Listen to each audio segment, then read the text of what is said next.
Agafilime ni keza cyane. Uyu munsi tugiye kubana rero mu gafilime k'uyu muntu. Urakeye kuraza kuri ya mbere ya papa na mama wawe se? Mumfashe kuririmba kano karirimbo bita Age Boy. Ngorora kandi nagukubita murebe ngagiye kurwana we. Ngora mureba n'ijinyeri bamenye igi mu maso. Age Boy umuhungu w'igi, agahungu k'igi, agogo katuritse mwigi. Ni ibintu byinshi cyane anga baramuseka ararakara. Ugiye Gwino man niyo giye wamuhombye. Age Boy n'undi ntacyo mubwiye agumeza aririmbira. Age Boy barakwereka ciyo munsi. Age Boy arabyibuka ari mu gikoni afata icyuma akora mu gikoni. Ugiye wamuhombye ari kugenda abyibuka. Age Boy ukuntu ejo bamusererezaga. Urakeye kuraza kuri imbere ya papa na mama wawe. Ibi ngibi ufite kubikora kuno wafata icyuma imbugita ashyira muri serviette neza akubita muri bage angiza ajya ku ishuri. Atarajya ku ishuri hari uwaje nimba ari uncle tegereza. Ugomba gufata breakfast ariko. Irakoze cyane. Icara hariya. Abana abubaha tugira ngo nabana bano muri Afrika. Aricara. Ariko umunsi w'ejo ari mwe cyane. Ariko ikote ryawe arukundi ridasa neza bamumenye yigi murabyibuka. Arabireba anabika ibyuma. Nakantu mubonye reka nsubize inyuma murebe. Arareba hanabika ibyuma. Ko arantu harimo ibyuma bingaye bwo ngubura ni 5 nkabona harimo ibyuma 4 ikindi cyuma kigiye umukasi. Ibyuma bigiye atamenya ko umwana afashe icyuma nawe nyine muri kurira nk'umuntu ukuze atabibona ko hari icyabaye. Baramutegurira anafata bag amucunga neza agiye tarafunga. Bya byiza ngiye nanjye ngiye muri office niwe nakujyana ku ishuri. Ntago ndi kukubaza ni itegeko. Ndambwiye ngo nta kibazo nakijyana. Baraza mujyane ku ishuri nawe yikomereze kuri office. Gusa mubonye ko umwana afashe icyuma ngagenda ufunga umuryango. Nta muntu rero urutwibi. Ndakubwiye ngo genda ufunga umuryango. Umugabo udavugirwamo yavuze ikintu nyine n'uguhita ugikorana nta kuri kumubwira amagambo menshi.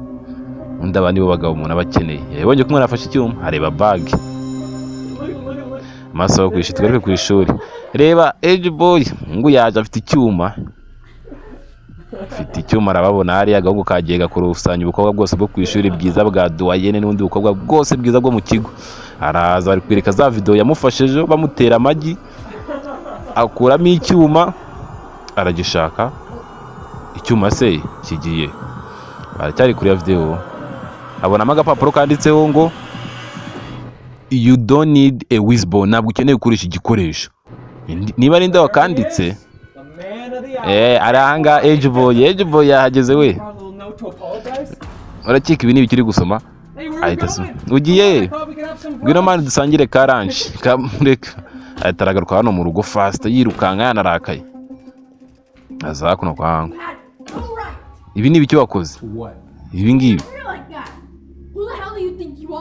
bakeka kuri kumfasha ntabwo ariko ugomba gukora biriya bintu. Ngakira nyereka icyo ushoboye. Nimba waruzi kugiye gutera umuntu icyuma ngaho wowe nkubita nakamamiyo byuza turebe. Nganyereka icyo ushoboye. Nyereka ariko Age Boy asubiramo rya jambo yanga no kushubirirwa bamubwira. Ararakara afata akamamiyo kubita arazibukira akararenze. Bakurimbura ariko oya ariko ntacyo bantwara kubita rimwe. Mwana w'umubakire ubonye akafite n'amenyo. Ni gute ukoze bino bintu?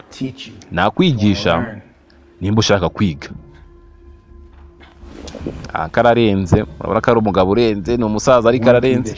Condition haranga ni yihe? Ntabwo ufite gukoresha ikindi kintu nakubwiye.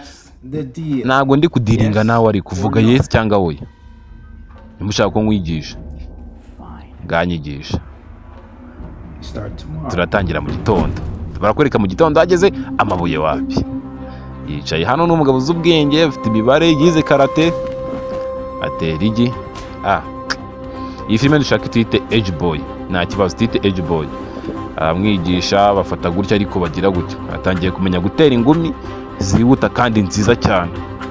Meditation hano kino gihugu tukite Christian cyamuteye igi, arageza akajya kibona buri munsi. Edge boy kamwihorera, bamubwiye ko agomba kwitonda muri karate. Nawe urabizi ibintu bakwigisha ni discipline, niyo bagusuzugura umukobwa ufite discipline aza gukora meditation, aramwigisha iminsi igenda yicuma, nawe muri kubibona. Cya Christian kirazamuka Grace kariye ku ishuri kiramuteka, ariko ni ibiki Edge boy we? Edge boy wagireka kwiyenza uri mu biki? Uri ku meditation? Ngangwino ngagira icyo ukora, nyereka ariko icyo ushoboye. Abakobwa barareba, yaba agiye kurwana, yaba ari icyo agiye gukora. Narakubwiye ngo uri Edge boy wa murezi we, aramusunika. Cya Christian kiriyenza, tuze kubonana wamuhombye. Nta kintu yakora uriya, n'ubundi ni ibisanzwe twari tubyiteze. Baramusunitse, yize karate, yanamukubita ari araza mu rugo yarakaye. Cya Christian warambwiye ngo uzambwira nimba niteguye njye kurwana. None aka kanya nditeguye. Ufite kwiga ariko gukombata ntabwo ari ibintu byoroshye. Yansunitse ariko n'abakobwa baranseka, buri muntu wese yansetse. Ntabwo nareka ko ibintu bikomeza. Ufite kubikora. Warambwiye ngo sinabishobora. Ikontorore. Ugomba kwiga kwikontorora. Urakeka ibi ngibi ni kwikontorora? Ibi ngibi bari kwita babona intege nkeya zanjye, bansetse bongeye baranseka. Kanze nkwereke.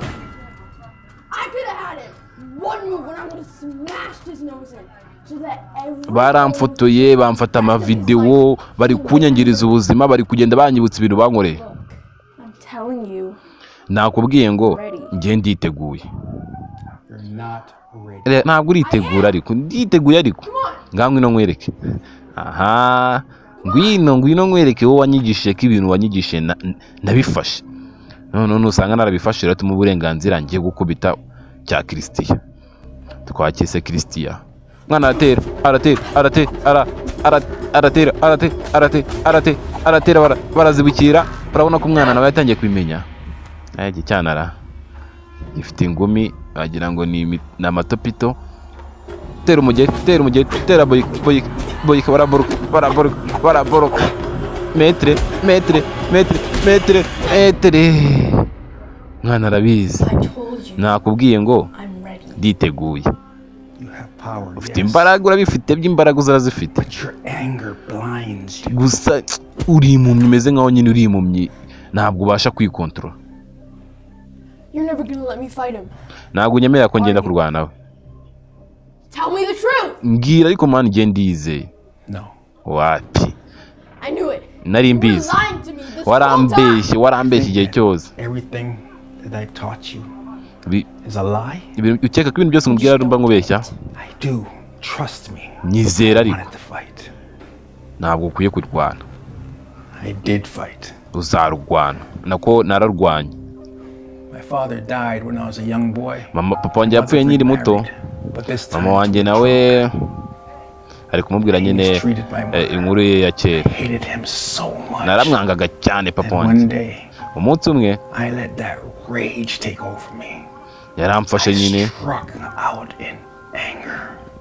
nyine kumubwira inkuru yiwe nyine akiri mutoya y'ukuntu nawe yarameze nk'uyu mwana, ateme atikontorora. Urabizi nyine abana b'amatini bari mu myaka nyine ya 17, 15, 18, aho ngaho nyine abiyumva cyane. Ari kumubwira nawe byamubayeho nyine. Urakeka rero umukino wo gutsinda? Ntabwo byari Troy ni imikino, ni ibyerekeye nawe. Amarangamutima uba ufite wariteguye, wahita uhomba kabisa, cyaba gukubita none ugahita na cya cyizere wari wifitiye ugahita ubibura. Kurwana ugira ushaka revenge wihora, ariko aka kantu ngo ntabwo ukeneye a new is born. Ugomba gukoresha imbaraga cya Christian. Well, if it isn't the famous egg boy. Egg boy. Arigendera, bamuje kurwana. Ndi kuvugisha ariko amukubita urushyi, bose babireba n'abakobwa. samushotoye. There he is. Now he can hear me. Noneho wanyumva. Turns out he's still soft. Nakubwiye ngo ibintu tugomba kubyoroshya. Feel bigger now? Urumva noneho urenze. You get your power from hitting on small. Urumva ufite imbaraga That make up for something you're noneho. missing? Think about it. You're on your what? Third year of 10th grade. Abakobwa baraseka ko ntukabeshye. And your biggest win is Biggest win. egging a foster kid. Ntabwo ndi kubyumva muri yangana. You think that's funny? Bakeka ibintu birasekeje kigiye kubita barafata. Aragonda kupita rakanda neza kandi ijosi. Go, I was ready to kill you. Niteguye kukwica. Just lucky I realized you're not worth it. Kiye ufite imitungo cyangwa ufite ibintu birenze. Hano afite imbaraga aramusebeje nawe mu bakobwa. Cya Christian, kanze nkwereke. Ewi, ndamwita Eri. Wibagiwe ikintu kimwe. Afata igi abararifashe nawe ararimutera nk'uko ari mumeneyeho. Akebo kagiwa mugarura ikibibye n'ikisarura aramwishyuye neza nk'uko nawe yabikoze. Jiboy yandirimbe yabigishije nawe barayimuririmbiye. Ebiya ntabwo yasuzuguye metre gusa icyo yakoze angana yari yikuye mu ikosa. Ndabakunda cyane no mungwanya dukunda Jiva, tuzawure kuri next video nayo ngiye kuyishyiraho mu kanya biraterwa na comment muri bume.